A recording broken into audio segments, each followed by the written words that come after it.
안녕하세요. 이혼하거나 고쳐 살거나 주쌤입니다. 배우자가 바람이 나면 초기에는 여러 가지 징후들이 있고 증거를 줄줄 흘리고 다니는 경우도 많습니다. 그런데 촉이 느린 분들, 눈치 없는 분들은 이 사람이 바람이 났나 하는 생각조차 못하고 그냥 그런가 보다 하고 지나가기도 하죠. 저도 그랬는데요. 그렇게 많은 힌트들이 있었는데 내가 어떻게 그거를 눈치를 못 챘을까? 나중에 알고 보니까 그것들이 다 퍼즐처럼 맞춰지면서 결론은 내가 참 둔했구나, 멍청했구나, 이런 결론에 다다르게 되더라고요.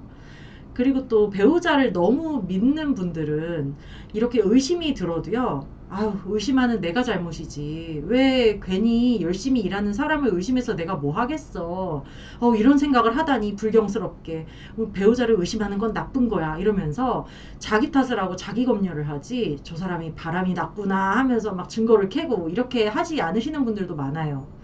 그리고 어떤 분들은요, 내 눈으로 증거를 확인하고도 아유, 아닐 거야. 내 배우자는 이럴 사람이 아니야. 라는 생각을 하면서 이 증거를 가지고도 배우자를 단속하거나 상간자를 떼놓지 못하고 혼자 희망회로를 하고 자기 위로를 하면서 이 중요한 시기를 놓쳐버리는 분들이 또 있습니다. 오늘은 이렇게 증거를 잡고 이 모든 정황들이 확인이 되고 더 이상 부정할 수 없는 사실들이 확인이 되었는데도 여전히 배우자를 믿고 싶은 마음에 긍정회로를 돌리면서 에이, 아니겠지, 아니라니까 믿어야지 라고 생각하는 분들에 대해서 이야기를 해보려고 해요.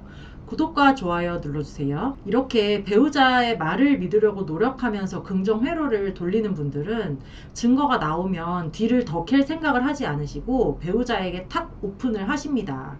그리고 예를 들어서 이런 거죠. 아내가 상간남이랑 모텔에 들어가는 증거를 잡았어요. 어떤 외간 남자랑 와이프랑 모텔에 들어갔다 나오는 증거를 잡았어. 그리고 이거를 와이프에게 탁 까놓고 얘기하죠. 너 이 남자 누구야? 들어가서 뭐 했어? 너 이 남자랑 얼마나 오래됐어? 이러면 와이프는 딱 그 증거 걸린 만큼만 인정을 하기 때문에 그 남자랑 모텔에 간 건 맞아. 그런데 당신이 생각하는 그런 관계 아니고 섹스 안 했어. 내가 하러 간 거는 맞는데 그 사람이 서지 않아서 못했고 너무 취해서 못했어. 막 이러면서 섹스를 했네 안 했네 막 이러면서 모텔에 간 거는 인정하지만 그 사람이랑 사귀는 사이도 아니고 그 사람 신상도 모르고 진짜 성관계까지는 안 했고 정말 자기 말을 너는 믿어야 된다 이런 투로 이야기를 합니다. 그러면 남편분들은 덜컥 겁이 나기도 하는 거예요. 내가 이렇게 이야기를 했을 때 이 와이프가 잠잔 사이는 아니고 그 사람이랑 깊은 사이는 아니라고 이야기를 했는데 내가 이거를 더 캐기도 두렵고 이 사람의 말을 믿어야지 내가 이 사람이랑 살 수 있을 것 같고 내가 어차피 이혼하고 싶지도 않은데 이 사람을 안 믿으면 어떡할 거야 이런 생각이 들어가지고 그냥 와이프가 하는 말을 100% 믿고 싶어지는 거죠. 그리고 특히 성관계를 안 했다는 말을 탁 붙잡고 절대 놓지 않는 분들이 있어요. 왜냐면 내가 바람 피운 여자, 다른 남자랑 성관계한 여자랑은 도저히 살 수가 없다는 걸 알기 때문에 이 사람이 성관계를 했다는 거를 내가 오히려 알게 되면 내가 더 괴로울 것 같고 내가 못 살 것 같고 내가 가정을 잃어버릴 것 같다는 생각에 너무 뻔한데도 그 사실을 부정하고 부정하는 와이프의 말을 믿어주는 겁니다. 이번에는 아내분의 예를 들면 남편이 여러 남자 친구들이랑 같이 노래방에 가서 도우미를 부른 걸 내가 발견을 했어. 그러면 이제 아내분이 이 영수증을 딱 까면서 남편을 추궁하겠죠. 이거 도우미 부른 거지. 너 도우미 불러서 놀았지. 뭐 했어? 막 이렇게 물어보는 거예요. 그럼 남편은 또 딱 그만큼만 인정을 합니다. 그래, 맞아. 도우미 부른 건 맞아. 그런데 우리 네 명이서 갔는데 나는 도우미 안 불렀어. 도우미는 세 명만 불렀어. 내 옆에는 도우미 없었어. 나는 그냥 돈을 냈을 뿐이야. 이렇게 막 거짓말을 하고요. 어떤 남자들은 그래 도우미 부른 건 맞아. 그런데 노래만 불렀어. 전혀 터치도 안 했어. 막 이렇게 얘기를 합니다. 그러니까 딱 걸린 만큼만 인정을 하는 거고 그 현장에 있지 않고서는 알 수가 없기 때문에 아내분은 이 말을 믿어야 되나 말아야 되나 막 정말 혼란에 휩싸이는 거죠. 그래서 이렇게 아까 그 남편분도 그렇고 이런 아내분들도 그렇고 뭐 했네 안 했네 만졌네 안 만졌네 뭐 어쩌네 저쩌네 2차를 나갔네 안 나갔네 요렇게 너무 지역적인 부분에 너무 그 곁가지에만 치중한 나머지 배우자를 붙들고 인정해라 어째라 믿어라 어째라 말싸움만 하면서 정작 중요한 거는 놓치게 되는 경우가 많다는 거죠. 우리가 상식적인 선에서 보도록 노력을 해야 됩니다. 상식적으로 배우자가 다른 사람이랑 모텔에 드나들었어. 그것만으로도 불륜이고 외도고 몹쓸 짓을 한 거고요. 노래방에 가서 도우미를 불렀어. 도우미 부른 것만으로도 성매매고 외도고 이혼 사유가 되는 거고 잘못인 거죠. 그런데 이렇게 상식선에서 이 사람이 큰 잘못을 저질렀다. 여기까지 정리하고 그냥 배우자 단속에 들어가거나 그 뒤에서 증거를 캐는 거에 몰입을 하셔야 되는데, 이걸 가지고 배우자랑 했네 안 했네 뭐 어쨌네 저쨌네를 따지면서 이 너무 그 곁가지에 치중한 나머지 정작 배우자에게 우습게 보이는 꼬라지가 된다는 거예요. 또 다른 예로 이런 걸 들 수가 있을 것 같아요. 아내가 친구들이랑 한 달에 한 번씩 술 마시고 놀고 스트레스 푼다면서 나이트를 다녀요. 근데 남편분이 좋은 마음으로 그래 친구들이랑 재밌게 놀아라 하고서 나이트를 보내줬단 말이에요.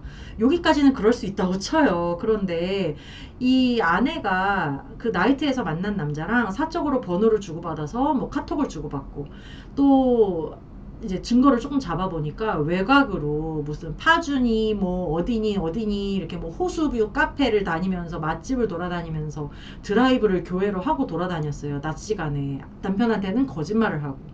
이게 이제 발각이 됐어. 그럼 이제 아내한테 따져서 묻겠죠. 어떻게 된 거냐? 이 남자랑 무슨 사이냐? 니들 둘이 잤지? 막 이러면서 따져 물었더니 이 아내가 난 그냥 나이트에서 만난 남자가 나랑 마침 동갑이고 대화가 좀 통하길래 그냥 스트레스 풀러 드라이브하고 대화만 했을 뿐이다.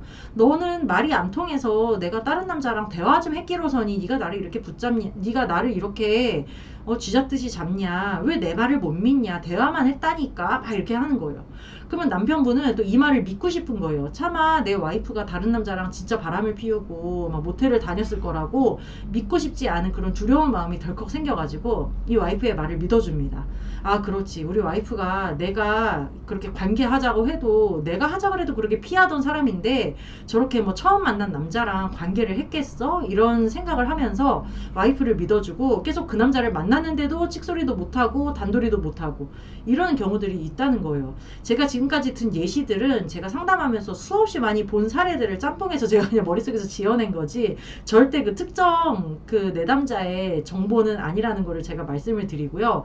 이런 사례가 너무 수두룩 빽빽하기 때문에 제가 이렇게 줄줄줄줄 이야기할 수가 있는 겁니다. 이렇게 배우자의 순결함, 배우자가 그렇게 외간 남자, 외간 여자랑 몸을 섞을 사람이 아니다. 이 사람은 그런 사람이 아니다라고 믿는 것에 이득이 과연 뭔가요? 제가 이렇게 말씀하시는 분들한테는 그렇게 믿으셨을 때 마음이 편하고 배우자에게 믿음이 간다면 그렇게 믿으셔도 좋습니다. 그런데 그렇게 믿어서 마음이 편안하시던가요? 진짜 의심이 없어지던가요? 아마 그렇지 않을 거예요. 이게 진실이 아니고 배우자가 나에게 거짓말을 하고 있다는 거를 무의식적으로는 알고 있기 때문에 더 이상 그 의문이 풀리지가 않으니까 저한테 이렇게 상담까지 하게 되신 걸 겁니다. 이게 진짜 배우자의 말이 믿어지고 진짜 성관계까지 하지 않았고 바람이 아니라고 정말 진실로 믿어졌다면 이렇게 저한테 상담을 오지도 않으셨을 거예요. 이렇게 얘기를 하면서 그래서 그렇게 아니라고 믿었을 때 남편분 또는 아내분이 믿는 이득이 무엇이냐 이렇게 제가 물어보면 이득이 없죠 이렇게 대답을 하시더라고요. 그러니까 이렇게 배우자가 순결하고 결백한 사람이라고 믿었을 때 얻는 이득은 자기 위로밖에 없더라고요. 그럴 사람이 아니야. 그러니까 내 가정은 아직 멀쩡해. 나는 그렇게 불행한 사람이 아니야. 우리 와이프는 그렇게 나쁜 년이 아니야. 우리 남편은 그럴 사람이 아니야. 좋은 사람이야. 라고 믿음으로 인해서 그냥 내 마음의 평화를 찾고 싶을 뿐이지, 이거에, 진실을 파헤쳐서 이 사건을 해결하고자 하는 그 의지는 없으신 거고, 이거를 파헤치기가 두려운 마음 때문에 그렇게 말도 안 되는 상식에서 어긋나는 거짓말을 믿고 싶어 하는 마음이 있는 거죠. 그런데 이렇게 믿고 싶은 마음은 이해를 하겠는데 세상이 어디 그렇던가요? 우리가 생각하는 것처럼 그렇게 아름답고 막 이런 세상이 아니잖아요. 그리고 바람 피우는 사람들은 항상 우리의 상상 이상이고 상식적인 선을 항상 넘어서고 우리가 생각한 거에 3배, 5배 이상 깊고 오래되고 막 이상한 짓을 하고 돌아다니기 때문에 이렇게 믿었을 때 결국 나중에 돌아오는 거는 뒤통수, 배신 뿐이고 실망 뿐인 거지, 내가 이렇게 배우자를 믿어준다고 해서 배우자가 행동을 바꾸면서 마음을 고쳐먹지 않는다는 거죠. 그래서 제가 말씀드리고 싶은 거는 우리가 상식적인 선에서 이 사건을 바라봐야 됩니다. 상식적인 선에서 이런 사건이 내 인생에 벌어졌는데 다른 사람들은 뭐라고 할까? 내가 만약에 내 옆집이 친구가 이런 일을 겪었다면 내가 뭐라고 조언을 해줄까? 야, 너 정신 차려. 마누라가 다른 남자랑 모텔 다녀왔는데 섹스 안 했겠냐? 라고 이야기하겠지. 야, 그래, 네 마누라 믿어줘라. 막 이렇게 얘기는 안 할 거란 말이죠. 그러니까 지극히 상식적인 선에서 생각을 해야지. 이 내 남편, 내 와이프만 바라보고 내 남편은 그럴 사람이 아니니까 우리 와이프는 그런 사람이 아닙니다 라고 생각을 해가지고는 이 사건을 해결할 수가 없는 거예요. 그래서 항상 이 사건을 객관적으로 바라보려면 증거로 파악을 해야 되는 거죠. 내 와이프나 남편의 입에서 나오는 말로 이 사람을 믿으면서 판단을 할 게 아니라 내가 가진 증거로 판단을 해야 되는 거고, 증거가 모자르면 증거를 더 잡아야 되는 거고, 내 남편이나 와이프의 자백, 인정, 사과, 반성 이런 거 별로 중요하지 않습니다. 그래서 유부남 유부녀가 밤늦게 나이트를 다니고 사적으로 외간 남자 외간 여자랑 카톡을 주고받고 뭐 대낮에 모텔을 다니고 드라이브를 다닌다? 이런 상식에서 벗어난 행위를 못하게 단속하고 조져놔야 되는 겁니다.